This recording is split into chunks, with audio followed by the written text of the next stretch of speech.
नमस्कार दोस्तों, मेरा नाम प्रदीप चौधरी है और स्वागत है आपका मेरे चैनल द क्राइम टॉक्स पे। आज हम बात करेंगे एक ऐसी कहानी की, एक ऐसी क्राइम स्टोरी की जिसको दुनिया के सामने लाने में कातिल को, पुलिस को 25 साल लगे।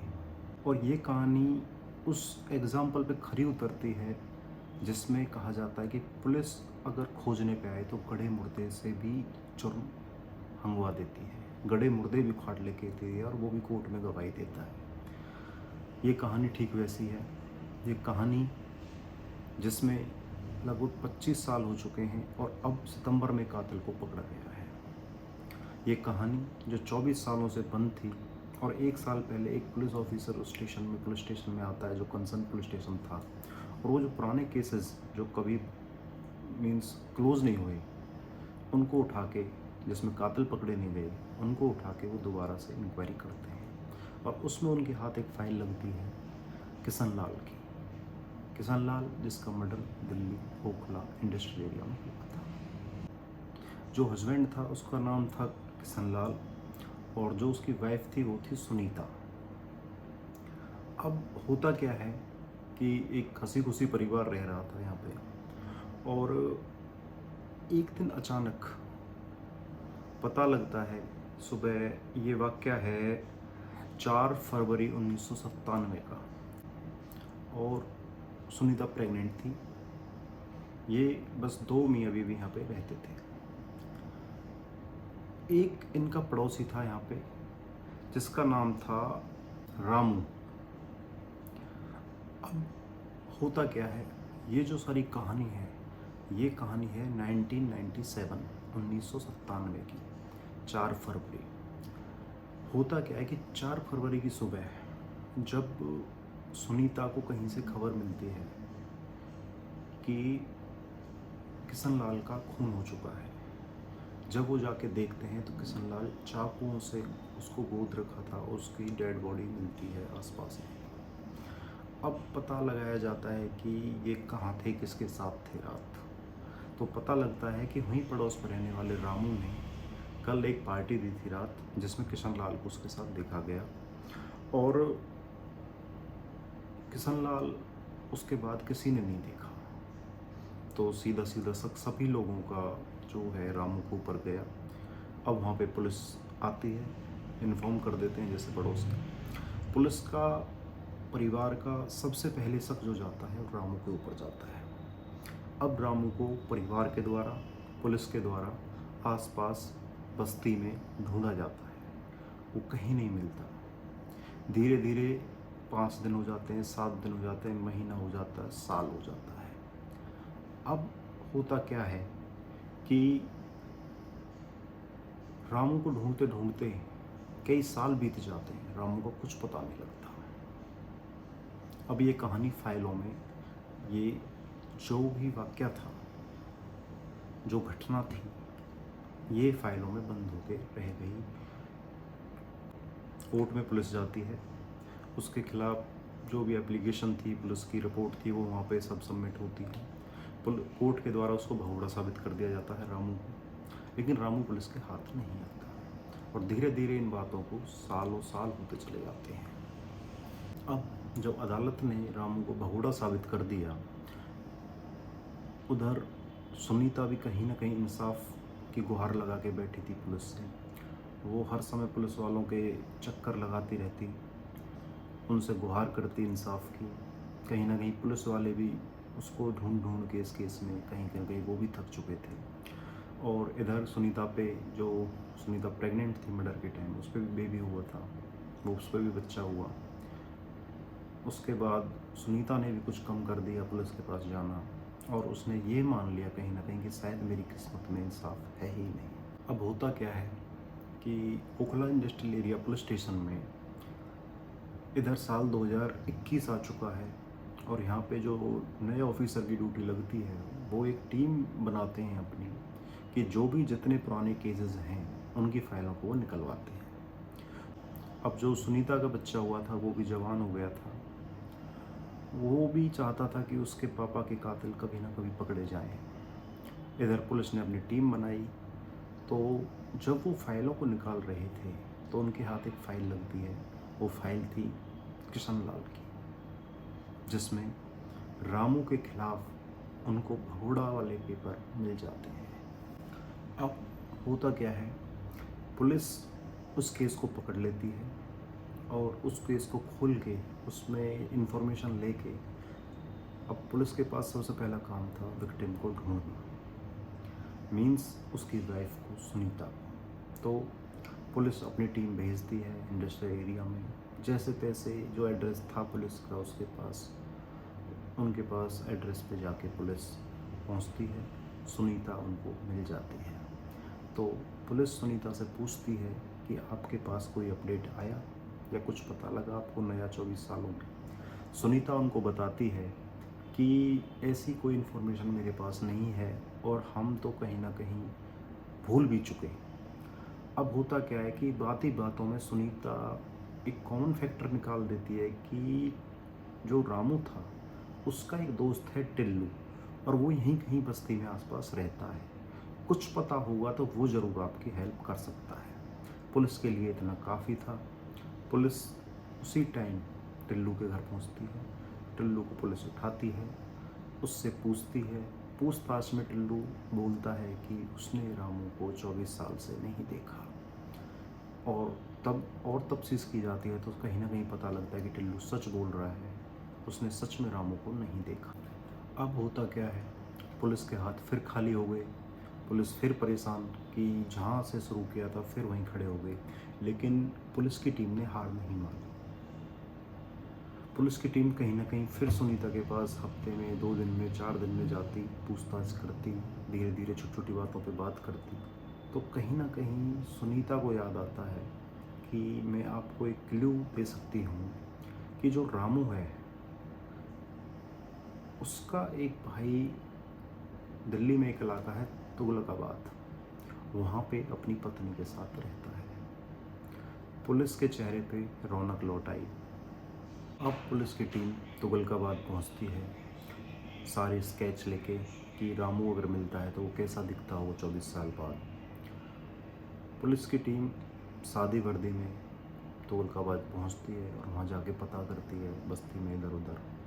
तो उनको एक नई चीज़ पता लगती है कि अभी कुछ दिन पहले रामू की जो माता जी थी उनकी सड़क हादसे में मृत्यु हो गई, और अभी परिवार जो है वो पूरे शोक में है और अभी वो मातम में ही डूबा हुआ है। अब पुलिस की टीम के दिमाग में यहाँ पे एक आइडिया आता है। वो शादी वर्दी में तो थे ही, उन्होंने लोगों से उस दुर्घटना की, जो रोड एक्सीडेंट में उनकी माता एक्सपायर हुई थी, उसकी प्रॉपर जानकारी लोगों से ली।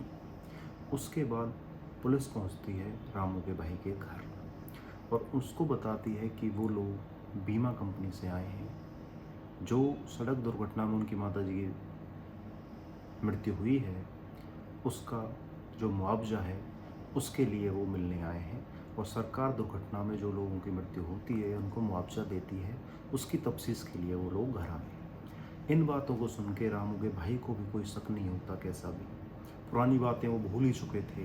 अब कहीं ना कहीं रामू के भाई के चेहरे पे भी थोड़ी खुशी थी कि चलो माँ का मुआवजा तो मिलेगा। जब पुलिस वालों ने इंक्वायरी शुरू करी कि मुआवजे के लिए पूरे परिवार की डिटेल चाहिए, उसमें उन्होंने पूछताछ में शुरू करी तो माता जी का नाम क्या था, कितने भाई हो, पत्नी का नाम क्या है, बच्चे कौन कौन हैं, क्या क्या करते हैं, कहाँ रहते हैं, सब इंक्वायरी जब करने लगी तो जो अगले भाई रामू का नंबर आया तो उसने साफ कहा कि सर मुझे रामू के बारे में कोई जानकारी नहीं है, मेरे पास जो उसका एड्रेस है वो एड्रेस भी पुलिस को दिल्ली वाला ही देता है। अब पुलिस कहीं ना कहीं आके फिर जीरो पे खड़ी हो गई, क्योंकि पुलिस को लगा कि अगर मुआवजे का ये लालची है और इसके पास अगर सही एड्रेस होता तो ये बताता। वो भी कहीं ना कहीं पुलिस को सच बताता है कि मैंने 24 साल से रामू को नहीं देखा, ना ही वो हमारे पास आया। पड़ोसियों को उसके स्केच दिखाए अपनी पुलिस की तसल्ली करने के लिए। तो पड़ोसियों से पूछा कि क्या ये ऐसा कोई शख्स इसके घर आता है, तो पड़ोसी भी बोले कि नहीं, हमने ऐसे किसी शख्स को इसके घर नहीं देखा, ना ही इसका कोई भाई यहाँ आता। पुलिस को कहीं ना कहीं फिर कंफर्म हो गया था कि हाँ, इसको भी अपने भाई का नहीं पता। पुलिस ने जब उससे पूछताछ कर रही थी तो तफसीस में उसने रामू का कुछ नहीं बताया, लेकिन उसने बताया कि रामू का एक बेटा है जो लखनऊ में रहता है और बताया कि वो लखनऊ में कोई अपना काम धंधा करता है। पुलिस ने का नाम नोट किया और पुलिस अपना वापस आ गई। फिर पुलिस ने सोचा कि आज की जो यंग पीढ़ी है, यंग जनरेशन है, ये कहीं ना कहीं सोशल मीडिया ज़रूर यूज़ करती है। तो पुलिस वालों ने क्या किया कि सोशल मीडिया पे उस नाम से लखनऊ में सर्च किया तो वहाँ पे उनको एक लड़का मिल गया। अब जब उसकी प्रोफाइल को ओपन करके पुलिस ने डीप में देखा तो उसमें उसके फ्रेंडों को भी देखा कि इसकी प्रोफाइल में कौन कौन जुड़ा हुआ है। अब उस प्रोफाइल में एक एज्ड चेहरा उन पुलिस को दिखता है जो कहीं ना कहीं उनके स्केच से हल्का सा मैच हो रखा था। अब लेकिन पुलिस फिर कंफ्यूज, क्योंकि जो चेहरा वो देख रही थी उसके सामने नाम लिखा था अशोक यादव, लेकिन वो ढूंढ रहे हैं रामू को।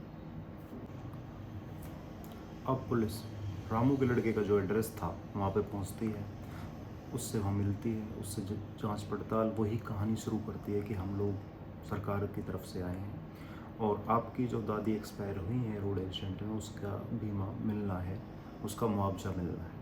तो वो अपनी इन्फॉर्मेशन उनको दे देता है जो उनको चाहिए। फिर उनसे एक क्वेश्चन करते हैं कि आपके पिताजी, तो वो बोलता है हाँ, मेरे पिताजी भी यहीं लखनऊ में हैं। और पुलिस फिर उससे आगे का पता है उसके पिताजी का लेती है और नाम पूछते हैं तो वो बोलता है नाम अशोक यादव। फिर पुलिस कंफ्यूज कि हम ढूंढ तो रहे हैं रामू को, ये अशोक यादव। जब पुलिस अशोक यादव के पते पे पहुंचती है तो पुलिस दूसरा प्लान बनाती है कि अगर कहीं इसको रामू को ये पता लगा कि कोई इसको ढूंढ रहा है, अशोक यादव ई रिक्शे का काम करता है, वो लोग उसको इन्फॉर्मेशन पहुंचवाते हैं उस तक कि कोई टीम आई है बड़ी, कोई डील करना चाहती है ई रिक्शे में। तो अशोक यादव उनसे जब मिलता है, कहीं ना कहीं उनके स्केच से उसका हुलिया मैच भी कर रहा था, थोड़ा डिफरेंट भी लग रहा था। पुलिस यहाँ पे फिर कंफ्यूज हो गई, प्लान करती है सुनीता को लखनऊ बुलाने का, जो किशन लाल की पत्नी थी, क्योंकि वो उसको जानती थी और वही उसकी तफ्तीश कर सकती थी। अब सुनीता इधर लखनऊ पहुंचती है फटाफट फ्लाइट से और वो जाके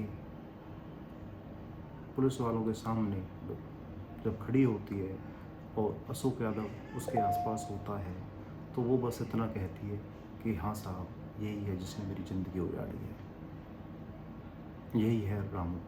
इतना कहते ही सुनीता बेहोश हो जाती है। उसके बाद पुलिस रामू को पकड़ती है, उसको दिल्ली लेके आती है और दिल्ली लेके उसको आती है और यहाँ पूछताछ होती है तो रामू अपना गुनाह कबूल कर लेता है और वो बोलता है कि हाँ साहब, 25 साल पहले मैंने ही किशन लाल को चाकू से गोद के मारा था। अब जब रामू से पूछा गया कि वजह क्या थी कत्ल की, तो वो कहीं ना कहीं बताता है कि साहब, मुझे पता लगा था कि किशन लाल के पास कहीं से एक मुश्त अच्छा पैसा आने वाला है और मैंने इसी बहाने उसको उस दिन जब पैसा आने वाला था मैंने उसको पार्टी में बुलाया। उसने वहाँ जो उससे पैसा लेना था लिए, उसके बाद मैंने उसको शराब पिलाई, उसको नशे में उसके साथ छीना झपटी करके पैसे छीने और उसका मर्डर कर दिया और मैं फिर वहाँ से भाग गया। उसके बाद मैंने दिल्ली की तरफ देखना भी छोड़ दिया, तो भाग के जगह जगह राज्य होते हुए, काम धंधे ढूंढते हुए यहाँ लखनऊ आ गया और अपने बीवी बच्चों को सबको बता दिया कि किसी से भी मेरे नाम के पुराने जो मेरा नाम है उसके बारे में जिक्र मत करना। यहाँ पे आने के बाद मैंने अपने सारे डॉक्यूमेंट्स, कागज़ जो भी थे, आधार कार्ड, पैन कार्ड, जो भी उसका था, वो सब दोबारा से बनवाई, क्योंकि ये चीज़ें बाद में ही आई थी 1997 की, और इस वजह से वो वहाँ पे रह रहा था। अब कहीं ना कहीं अगर हम बात करें तो कुछ चीज़ें अच्छे के लिए भी होती हैं, कुछ बुरे के लिए भी होती हैं। यहाँ पे जो सबसे ज़्यादा पुलिस की हेल्प हुई वो हुई रामू की माँ के रोड एक्सीडेंट की वजह से। अगर वो रोड एक्सीडेंट उस समय नहीं होता, ना पुलिस के मन में वो ख्याल आता बीमे वाला, तो बहुत जल्दी ये केस सॉल्व नहीं होता। तो इस कहानी को सुनाने का मकसद बस इतना है कि आज के टाइम में कातिल कितना भी होशियार हो, बच नहीं सकता। और साथ के साथ यहाँ पे इस कहानी का एंड होता है। अब मैं आपसे एक छोटी सी बात करना चाहूँगा। दोस्तों, हम इस चैनल की शुरुआत कर रहे हैं। आपको अगर इन स्टोरीज़ में अच्छा लग रहा है और अगर आप हमें सुनना चाहते हैं तो इस चैनल को आप सब्सक्राइब करें, लाइक करें, शेयर करें। जय हिंद, जय भारत।